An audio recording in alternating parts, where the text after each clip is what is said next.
Bonsoir à vous, chers téléspectateurs, et merci de suivre cette session d'information.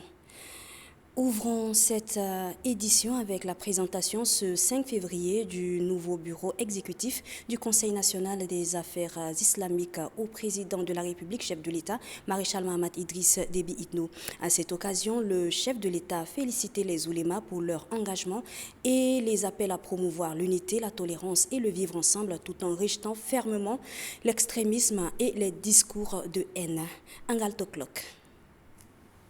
Installé à l'issue d'un processus de refondation de l'ancienne structure visant à regrouper tous les courants de l'islam au sein d'une seule et même institution, le nouveau bureau exécutif du Conseil national des affaires islamiques du Tchad est ce jeudi au Palais Toumaï.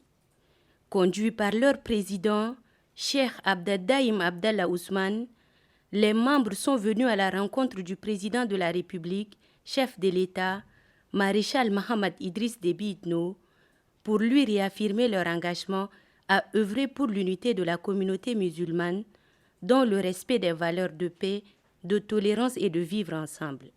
Composé de 43 membres représentant les différents courants religieux du pays, le Conseil national des affaires islamiques du Tchad est chargé de coordonner les affaires islamiques sur l'ensemble du territoire national.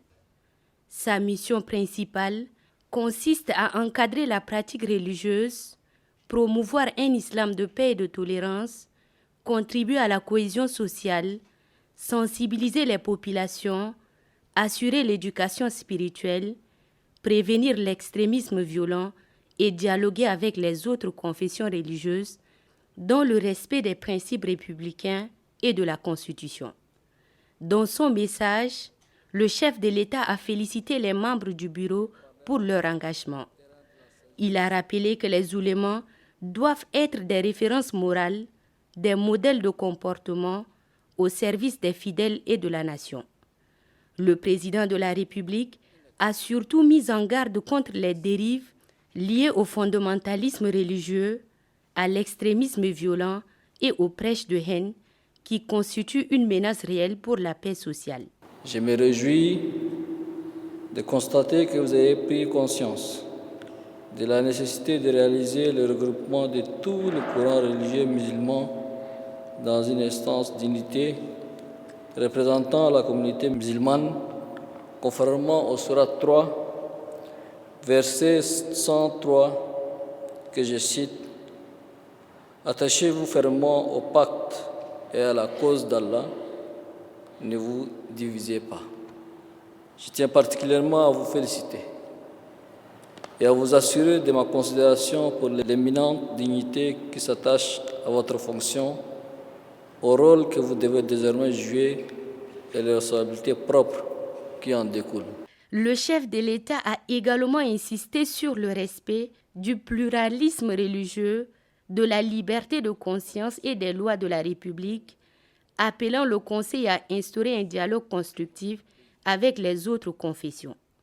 Il a exhorté les leaders religieux à redevenir artisans de paix, éducateurs de la conscience citoyenne et piliers de la solidarité nationale, tout en luttant activement contre la fitna et les discours de haine. Je le dis ici avec une clarté absolue. Je ne tolérerai pas le déraillement dans le domaine religieux.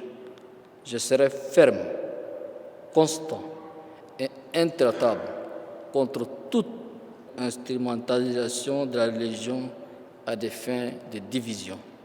Le président de la République a assuré que l'État accompagnera de manière équitable et transparente les institutions religieuses dans leur mission d'éducation, de socialisation et de sensibilisation des populations. Pendant trop longtemps, les ulémas ont brillé par leur absence sur le terrain de la sagesse. Pire, nous avons assisté à des dérives inacceptables, des insultes, des provocations et des prêches de haine qui ont conduit à la destruction dans notre pays. Ces comportements ont engendré quelquefois la perte, malheureusement, des vies humaines précieuses et la profanation des lieux de culte, qui devraient pourtant être de havre de paix. Il est temps de cesser d'entretenir la fitna parmi les fidèles. Votre rôle n'est pas de diviser la communauté, mais de panser ses plaies. Je puis vous assurer que l'État, pour sa part, apportera de manière transparente son assistance aux instances religieuses dans leur entreprise de socialisation et d'éducation sans discrimination aucune. Un conseil rénové, une mission claire et un message sans équivoque, faire de la religion un facteur d'unité et non de division pour un Tchad stable et uni. Et puis, dans le cadre du renforcement de la coopération entre le Conseil national des affaires islamiques et l'ambassade des États-Unis d'Amérique au Tchad, le président du Conseil national des affaires islamiques du Tchad, Cheikh Abdeldaïm Abdallah Ousmane, a reçu en audience le chargé des affaires de l'ambassade des États-Unis au Tchad, William Flens. Compte rendu de cette audience avec Hadji Banat Mahamat Abgoudja. Le chargé des affaires de l'ambassade des États-Unis au Tchad, William Flens, a répondu présent à l'appel du nouveau président du Conseil national des affaires islamiques du Tchad, Abdeldaïm Abdallah Ousmane. Au cours des échanges, plusieurs sujets étaient au rendez-vous, parmi lesquels la cohabitation pacifique, l'amour du prochain, la paix et la stabilité. Le président du Conseil national des affaires islamiques du Tchad a souligné que cette visite entre dans le cadre des renforcements de coopération entre son institution et l'ambassade des États-Unis au Tchad. Félicitant le nouveau bureau, le chargé des affaires de l'ambassade des États-Unis a profité de l'occasion pour présenter ses vœux. Présenter au nom de l'ambassade des États-Unis nos vœux de Ramadan béni au peuple tchadien. C'était également un grand plaisir de féliciter Cheikh Abdeldaïm pour sa nomination au poste du président du Conseil national des affaires islamiques. William Flens a, au nom de son pays, réitéré son engagement à soutenir le Conseil national des affaires islamiques du Tchad dans ses missions. N'Djamena abrite depuis ce matin la 60e session du Conseil des ministres de l'Organisation pour l'harmonisation en Afrique du droit des affaires OHADA. Les ministres de 17 pays membres réunis ici vont se pencher sur le budget de l'organisation pour une meilleure gouvernance interne. C'est le Premier ministre, ambassadeur Alamay Halina, représentant le chef de l'État, maréchal Mohamed Idriss Déby Itno, qui a ouvert les travaux. Ali Mohamed Bello.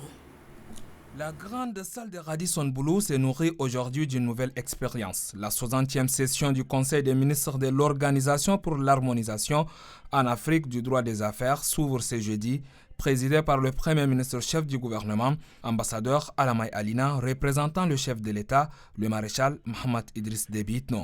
C'est un rendez-vous stratégique essentiellement budgétaire qui réunit les ministres des 17 pays membres. En accueillant cette 60e session, la ville de N'Djamena devient le temps de vos travaux, un espace de décision, un territoire de convergence juridique, un lieu de construction normative où se dessinent les équilibres futurs du droit des affaires africains. Les assises d'N'Djamena se veulent donc un moment crucial pour améliorer la gouvernance interne de l'organisation. Un enjeu majeur pour renforcer son efficacité et sa transparence, et cela passe par la gestion rigoureuse des ressources financières.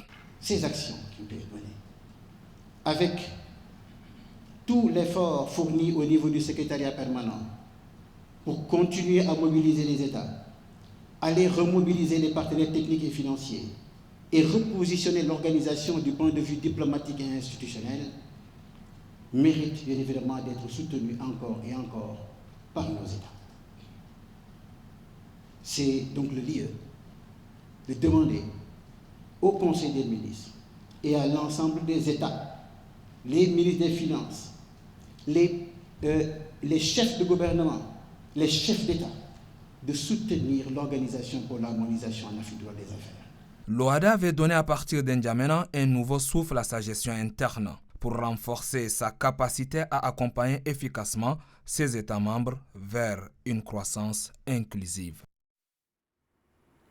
À l'ouverture de cette 60e session, le chef du gouvernement, ambassadeur Alamay Halina, a mis l'accent sur les défis majeurs à relever au sein de cette organisation internationale. Je vous propose de l'écouter. Toutes les études d'impact économique conduites jusqu'ici à la stimulation du crédit à l'économie et à l'attraction des investissements directs étrangers. Ces résultats encourageants montrent que nous sommes sur la bonne voie, mais ils indiquent surtout que nous pouvons, que nous devons faire mieux et plus.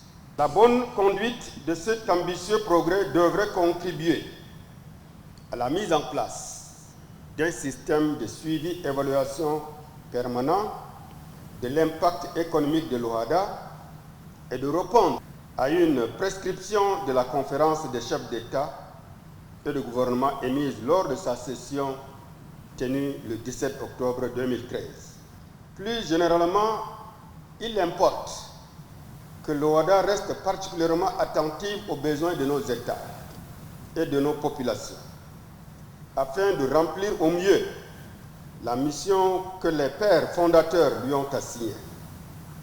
L'organisation doit accompagner efficacement les actions de nos États et du secteur privé, moteur de la croissance. Comme outil de développement, l'OHADA doit endosser le combat de la réduction de la pauvreté, de la création de richesses et de la promotion de la souveraineté économique de nos pays. Pour ce faire, il est de la responsabilité collective des États parties d'œuvrer à la consolidation des acquis et à la pérennisation de cette organisation. Le Premier ministre ambassadeur Alamai Halina a par la même occasion exhorté les participants à faire des propositions objectives pour le bien-être de l'organisation et partant toute l'Afrique en matière de droit des affaires. Le chef du gouvernement, une fois de plus. Je voudrais vous engager à veiller à ce que ce budget corresponde rigoureusement à un programme d'activité réaliste répondant aux principes fondamentaux de l'élaboration budgétaire. Je vous exhorte parallèlement à réfléchir aux moyens d'assurer la mobilisation à bonne date des ressources que vous aurez allouées aux différentes institutions, mais également à veiller avec une particulière minutie à une affectation rigoureusement conforme des deniers que nos États mobilisent à grand-peine. Il est aujourd'hui évident que le fonctionnement optimal de l'OHADA ne peut plus dépendre entièrement des seules contributions des États. Outre les ressources des partenaires techniques et financiers qui soutiennent spécifiquement l'exécution des projets particuliers, l'augmentation substantielle des ressources propres des institutions est désormais un impératif. Je vous encourage par conséquent à hâter la tenue de la réunion spéciale des ministres des Finances sur le financement de notre commune organisation, afin de lever les options idoines sur des financements innovants. Et puis, en marge de la 60e session du Conseil des ministres de l'OHADA, le Premier ministre ambassadeur Alamai Halina a reçu les ministres de la Justice, membres de l'espace OHADA, participant à ces assises. On en parle avec Kilinga Oulina Jonas. Participant à la 60e session de l'OHADA, les ministres de la Justice des États membres ont été reçus en audience par le Premier ministre chef du gouvernement, ambassadeur Alamai Halina. Ils ont saisi l'opportunité pour tout d'abord transmettre leur civilité au chef du gouvernement et faire le point de la feuille de route de la présidence tournante du Tchad et les efforts consentis par les pays membres de cette organisation. À cette occasion, ils ont émis les vœux que les pays respectifs soutiennent davantage l'organisation. En réponse, le Premier ministre chef du gouvernement les a remerciés au nom du maréchal du Tchad, Mahamat Idriss Déby Itno, président de la République, chef de l'État, et les a encouragés à poursuivre la dynamique engagée. La résilience climatique et l'habitat durable au Tchad, c'est le thème choisi ce 5 février 2026 pour la toute première session ordinaire du Conseil économique, social, culturel et environnemental. Une rencontre qui s'inscrit dans une dynamique nationale de réflexion et de propositions face aux défis environnementaux et sociaux. Christelle Garlemdana.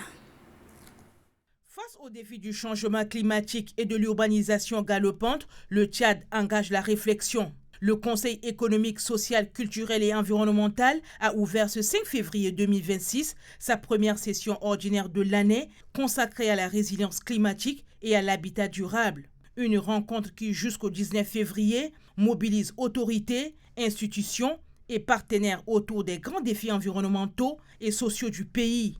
Durant ces 2 semaines, les parties prenantes vont échanger sur les thématiques variées, à savoir gestion des ressources naturelles, urbanisation, protection de l'environnement et amélioration des conditions de vie des populations.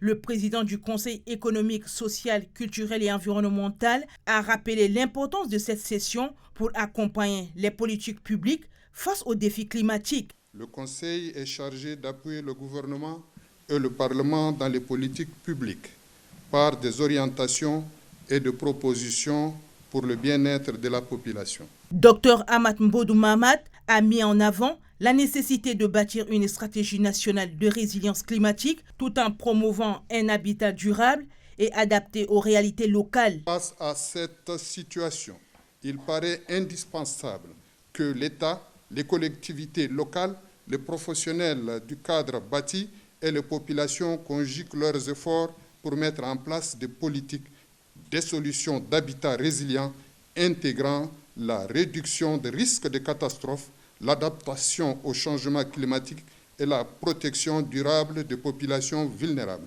sur l'ensemble du territoire national. Les débats et recommandations attendues devront contribuer à orienter les politiques publiques vers des solutions durables capables de répondre aux défis du changement climatique et de l'urbanisation au Tchad. Le ministre d'État, ministre des Affaires étrangères, Dr Abdoulaye Sabre Fadoul a reçu en audience une délégation italienne conduite par l'ambassadrice Natalia Sanguinetti. Une visite qui s'inscrit dans le cadre de la crise humanitaire à l'est du pays. L'Italie entend ainsi soutenir le Tchad dans la gestion de cette crise. Reportage Bouchra Oumarou. Le ministre d'État, ministre des Affaires étrangères, Dr Abdoulaye Sabre Fadoul, ouvre ses portes à la délégation italienne conduite par la diplomate Natalia Sanguinetti. La délégation est venue se frotter aux réalités des réfugiés accueillis massivement au Tchad et exprimer la volonté de l'Italie à soutenir le Tchad. C'est une relation qui remonte de très longtemps et qui touche un range des activités qui vont de la capacity building de l'administration, de soutien aux plus défavorisés de la population tchadienne, mais surtout il y a la coopération au développement ici qui est vraiment un regard vers l'avenir de l'amitié de nos pays, avec des importantes initiatives sur la santé, sur l'éducation et sur l'agriculture. Avec cette audience, le Tchad et l'Italie réaffirment leur volonté commune de renforcer leur coopération et de faire face aux défis humanitaires dans l'est du pays. Au ministère de l'Administration du Territoire, le ministre d'État, Liman Mahamat, a reçu en audience ce matin le représentant de la Banque mondiale au Tchad, Farouk Moula Bana. Des sujets tels que la politique de décentralisation étaient au cœur des échanges. Denise Dol-Nehoudou pour le compte-rendu.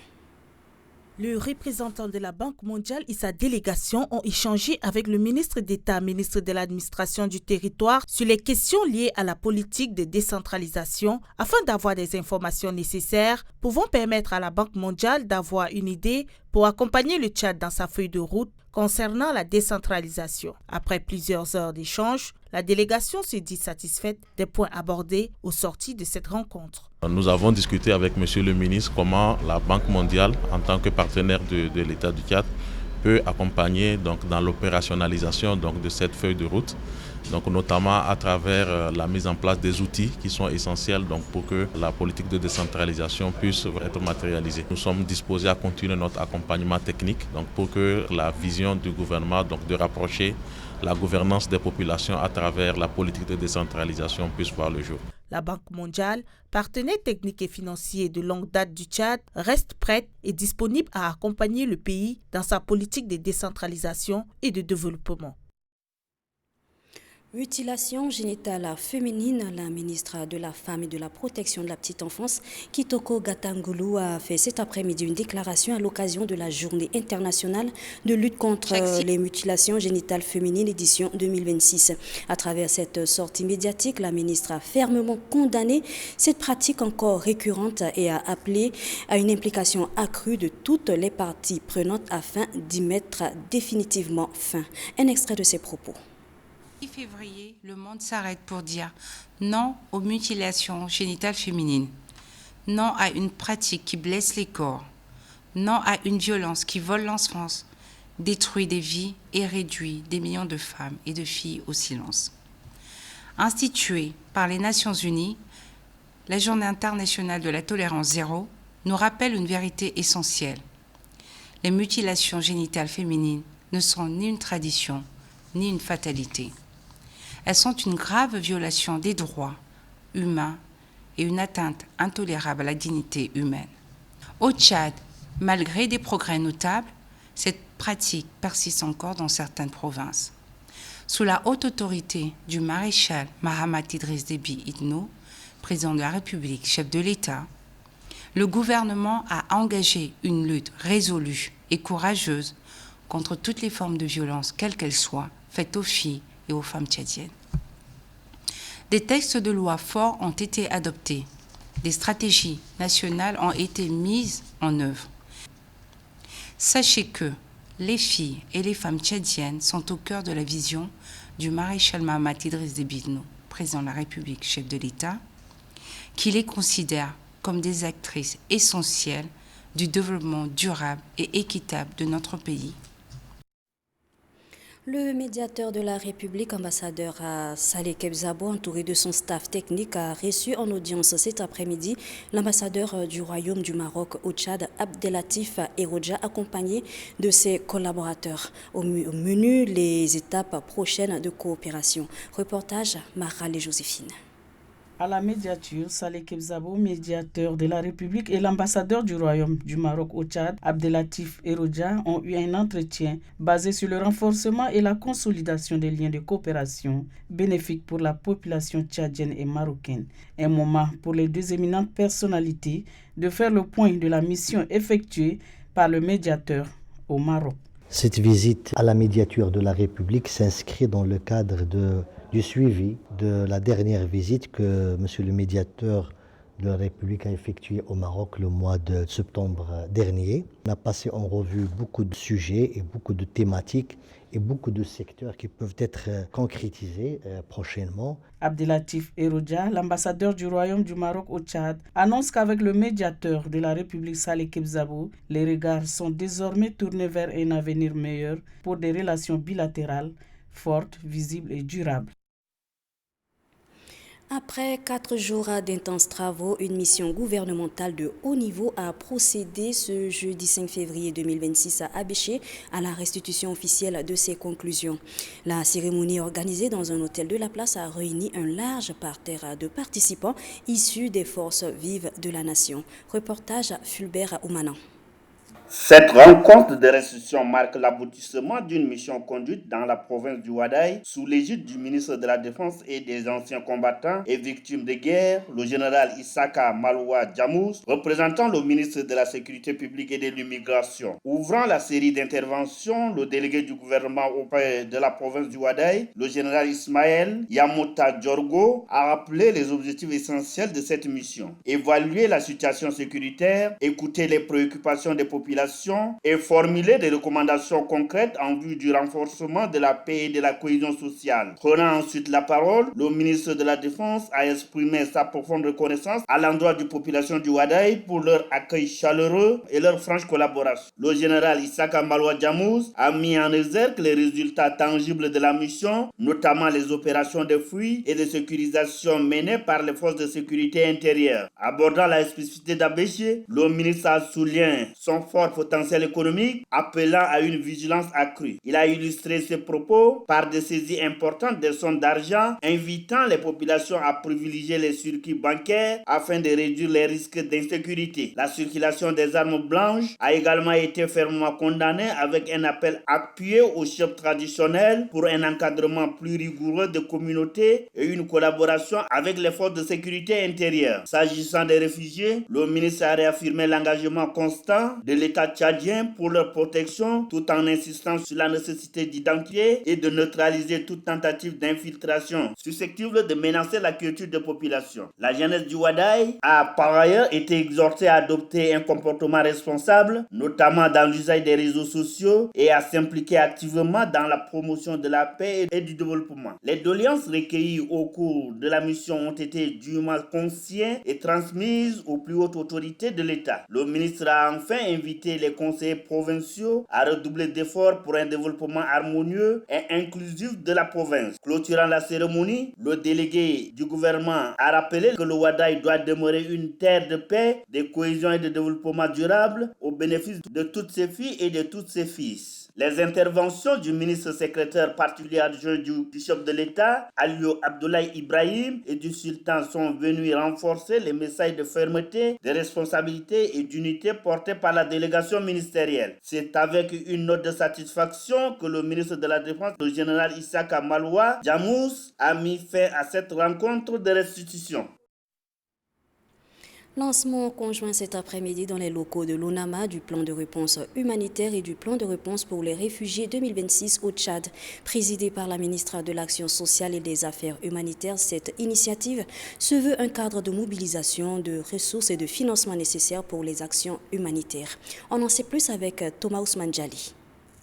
Le ministère de l'Action sociale et ses partenaires techniques et financiers marquent un arrêt cet après-midi dans cette salle. Édition pour le lancement conjoint du plan de réponse humanitaire et du plan de réponse pour les réfugiés 2026 au Tchad. Des documents clés pour stimuler les attentions sur les besoins humanitaires pour cette année.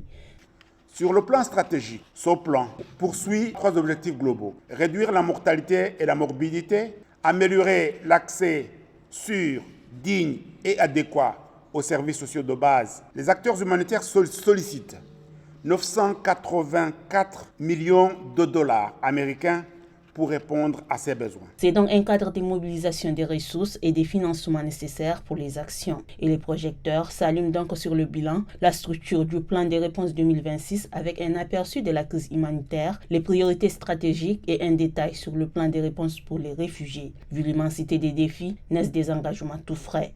Les bailleurs restent déterminés à poursuivre leur soutien à une assistance humanitaire vitale. Il y a aussi des organisations nationales et internationales qui affirment leurs engagements à accompagner le Tchad. De cette détermination collective à l'action, le gouvernement puise ses forces à poursuivre les efforts. Le gouvernement du Tchad demeure pleinement engagé à poursuivre les réformes institutionnelles en cours, à renforcer son leadership et à promouvoir une approche intégrée, reliant l'urgence humanitaire aux solutions durables. Les défis sont grands, mais la détermination des acteurs l'est encore plus. De cet aperçu des besoins humanitaires et du plan de réponse 2026, 3,4 millions de personnes sont ciblées parmi les 4,5 millions de personnes qui sont dans le besoin d'une assistance humanitaire au Tchad.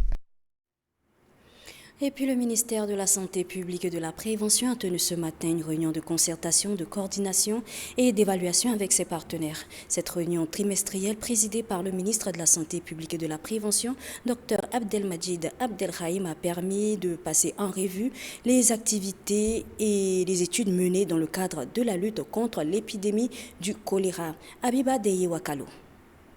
C'est la toute première réunion de concertation de la coordination d'évaluation du ministère de la Santé publique et ses partenaires techniques et financiers. À cette occasion, elle a permis aux acteurs impliqués dans le secteur de la santé de passer sous les projecteurs les activités et études menées pendant l'année 2025. Parmi ces activités figure en bonne place le cas du choléra, une maladie à la fois pandémique et endémique qui a touché 18 districts sanitaires. Dans le dernier semestre de l'année 2025, ces réunions avaient porté exclusivement sur la réponse au choléra.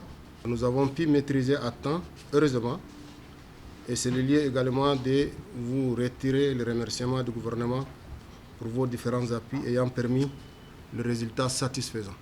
Que l'élan et le dynamisme extraordinaire qui nous ont permis de maîtriser le choléra soient maintenus pour cette année pour nous permettre de mieux faire face aux autres défis sanitaires.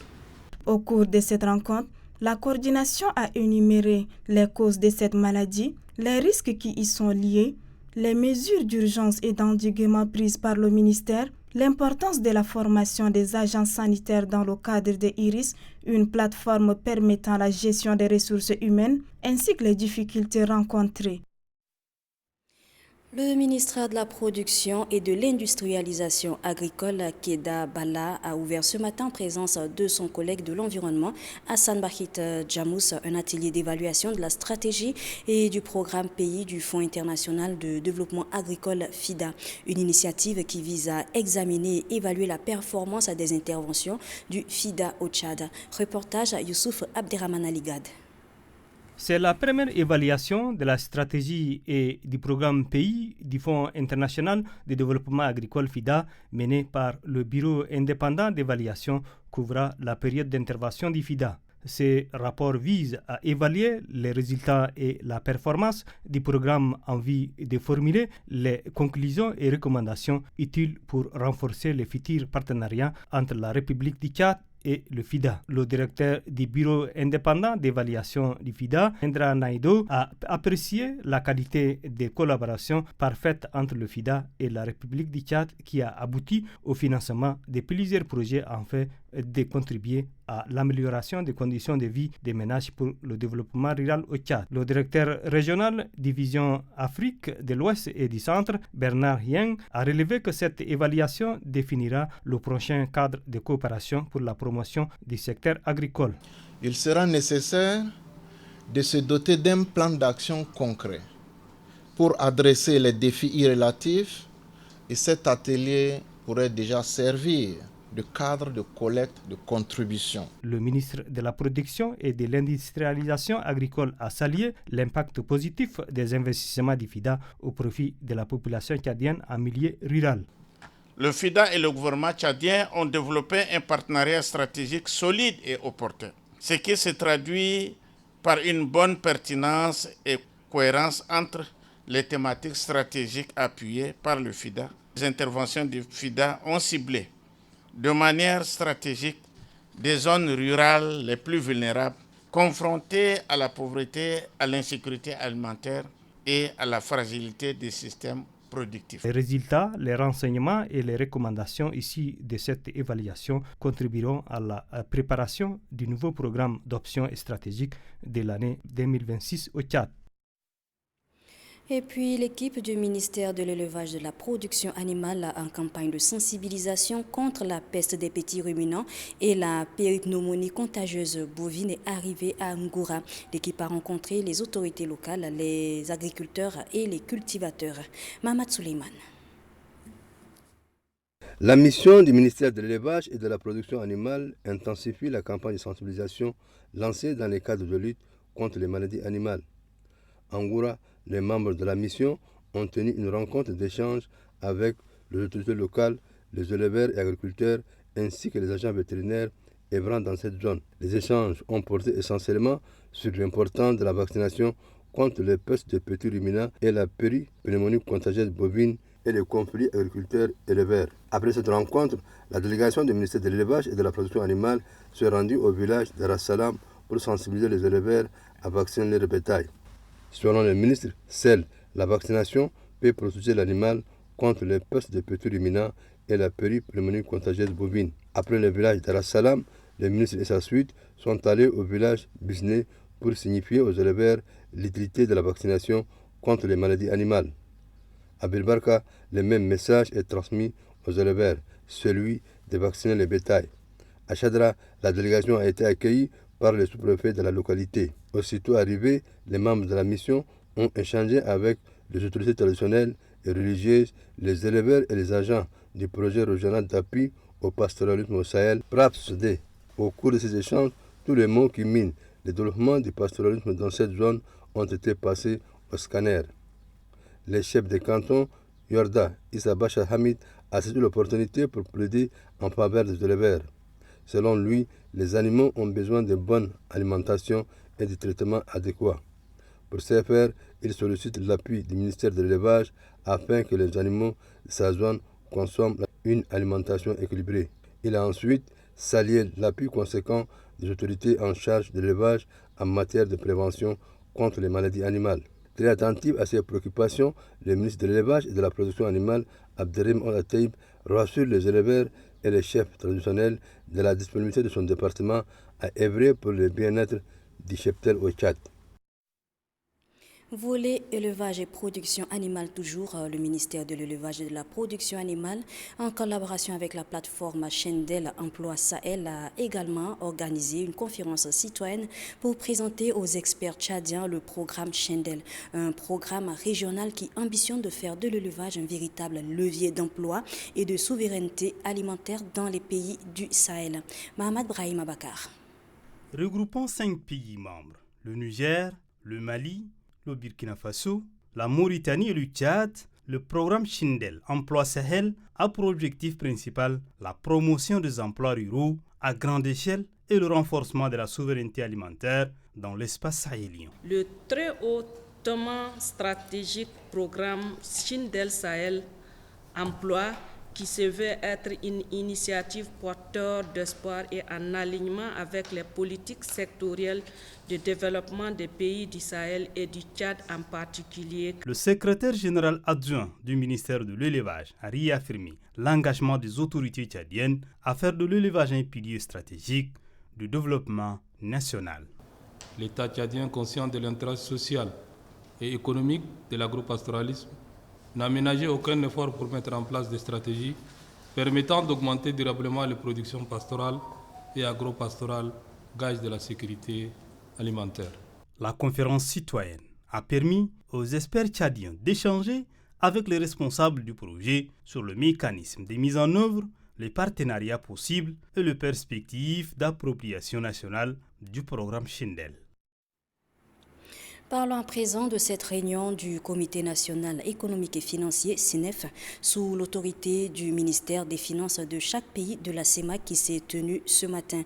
Une réunion sur la mise en œuvre de la résolution numéro 05/CNEF du 5 décembre 2025 portant obligation faite aux banques de mettre en conformité les données aux connaissances de la clientèle. Suivez en substance le but de cette réunion avec le premier adjoint du directeur national de la BEAC, Taokreo Emoui. Les diligences qui doivent être mises en œuvre pour rendre les dossiers d'importation et d'exportation conformes au nouveau dispositif de la réglementation d'échange. Et dans ce cadre-là, un compte rendu a été fait à la 3e session ordinaire du Comité national économique et financier qui s'est tenue le 5 décembre 2025. Et au terme de cette restitution, le président du CNEF, donc en l'occurrence le ministre des Finances, a adopté la résolution numéro 05 qui va entrer en vigueur le 1er avril 2026. La résolution est axée sur 2 points. Le premier point, c'est que dans les banques, un opérateur économique ne doit disposer d'un compte bancaire que pour une entreprise. Ça, c'est le premier objectif. Le deuxième objectif, nous avons constaté que sur la période 2021-2025, nous avons près de 318 milliards en termes d'importations non apurées auprès de l'administration fiscale et douanière. Et donc pour remédier à ce problème-là, la BEAC a proposé et le CNEF a adopté que le volume réel des activités soit en cohérence avec le régime fiscal des entreprises. Et donc cette mesure va entrer en vigueur le 1er avril 2026. Et donc c'est l'approche pédagogique que vous avez pu suivre aujourd'hui. Nous avons réuni autour de la table, outre la profession bancaire, le ministère en charge du commerce, l'ANI, la Chambre de commerce, le CONIT, et également l'administration fiscale et l'administration douanière. Le gouvernement renforce la sécurité du cyberespace national.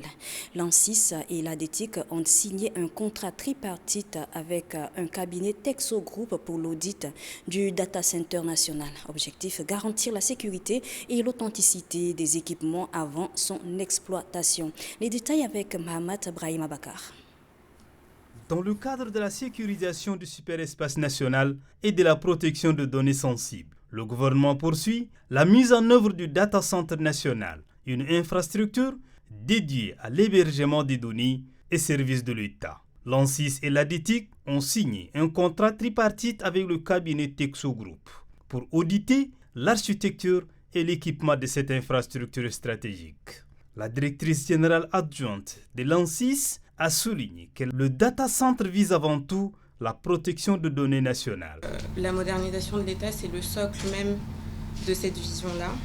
Et on ne peut pas parler d'un État émergent sans parler de sécurité numérique. Le directeur général de l'ADETIC a précisé que cette démarche permettra de garantir l'authenticité et la conformité des matériels. La première phase de ce projet a été déjà finalisée, à savoir la construction, l'installation des équipements nécessaires pour opérationnaliser ces data centers. Donc maintenant, il reste la seconde phase qui revient aux obligations de l'État de procéder à l'audit et à la certification. Le cabinet Texo Group dispose d'un délai de 3 mois pour conduire l'audit complet et remettre un rapport détaillé aux autorités. Les conclusions de ce rapport permettront d'orienter les décisions finales avant l'exploitation effective de l'infrastructure. À 48 heures de l'ouverture officielle de la 6e édition du FISCA 2026 d'Amdjaras, les touristes étrangers arrivent les uns après les autres. Ce matin, une forte délégation de touristes étrangers est arrivée dans la province. En première ligne de l'accueil, le délégué général du gouvernement auprès de la province de l'Enedi-Est et des membres du comité d'organisation.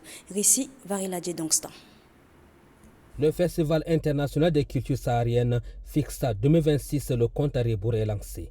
Les touristes internationaux sont déjà sur place. À l'aéroport international d'Amdjaras, ils ont été accueillis à leur descente de l'avion par le délégué général du gouvernement auprès de la province de l'Enedi-Est, Mama Togo Chouimi, qui avait à ses côtés le président du comité d'organisation, Abakar Tegil, son vice-président, Amir Idriss Kourda, ainsi que quelques membres ayant effectué le déplacement. Conduits au village touristique, ces touristes étrangers se réjouissent de l'accueil qui leur a été réservé. Tous se disent ravis de voir un beau paysage, la ville d'Amdjaras qui va accueillir cet événement d'envergure. On est ravis d'être là. Le voyage est long, très long, mais j'ai l'impression que ça se mérite et on est très très heureux d'être là. C'est la première fois pour moi. J'ai beaucoup aimé et je souhaitais revenir. Voilà. J'ai toujours eu un bon accueil et en toute sécurité surtout. C'est ça ce qu'il faut dire pour le tourisme. Paysage somptueux et apparemment là vous êtes en train de préparer un campement top. Qu'on va passer quelques jours avec vous, je pense qu'on va encore apprendre votre culture encore plus profondément. Ils sont nombreux à prendre part au Festival international des cultures sahariennes prévu du 7 au 13 février 2026. Durant leur séjour, ils vont découvrir les diversités touristiques et culturelles du Sahara. Restons dans la province de l'Enedi-Est où le secrétaire général du MPS, Aziz Mahamad Saleh, a installé les nouveaux membres du conseil provincial du MPS. La cérémonie d'installation s'est déroulée en présence de militantes, militants et sympathisants de cette formation politique. Vareladje Dongstan. Le secrétaire général du mouvement patriotique du salut, Aziz Mahamad Saleh, dans le cadre de la restructuration des bureaux des conseils provinciaux du MPS, est arrivé à Amdjaras, chef-lieu de la province de l'Enedi-Est.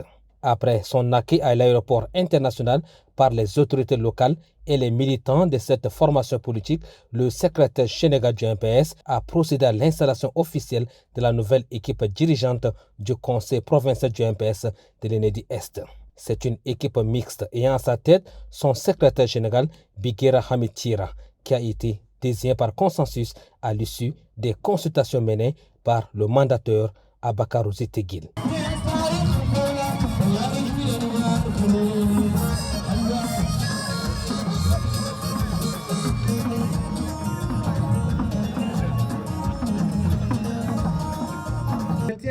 saluer avec force la maturité politique et le sens élevé de l'unité dont fait preuve les militantes et militants de l'ENEDI-Est. Grâce à cette maturité, les propositions issues des consultations ont pu être validées politiquement. Des motions de soutien et des remerciements ont agrémenté les retrouvailles. D'abord, des hommages rendus au défunt chef de l'État, maréchal du Tchad, Idriss Déby Itno. Les militants lui expriment leur reconnaissance. Selon eux, bien qu'il n'ait plus de ce monde, ses œuvres restent toujours visibles. Aux autorités du pays, à leur tête le président de la République, chef de l'État, maréchal Mahamat Idriss Déby Itno, les militantes, militants et sympathisants lui renouvellent leur ferme volonté à lui accompagner dans son programme politique. Le secrétaire général du MPS, Aziz Mama Saleh, a demandé à la nouvelle équipe installée d'être loyale pour hisser plus haut les flambeaux du parti. Le parti a repris le flambeau parce que, à la mort de son président fondateur, tout le monde disait que le MPS allait s'effondrer. 5 ans après, le MPS est encore plus fort que jamais. Et ça, c'est ça qui fait que le MPS est maintenant un parti historique, un parti qui va nous survivre, un parti qui va exister pour l'éternité et qui va nous surpasser. C'est ça la construction nouvelle que nous mettons aujourd'hui en place. Par ce message fort, le secrétaire général du MPS, Aziz Mama Saleh, renvoie l'équipe désignée par consensus à l'exercice de ses nobles et exaltantes missions au niveau de l'ensemble de la province de l'ENEDI-Est. Et voilà, chers téléspectateurs, c'est la fin de cette édition. Merci à vous de l'avoir suivi et très bonne soirée en compagnie des programmes de la télévision nationale.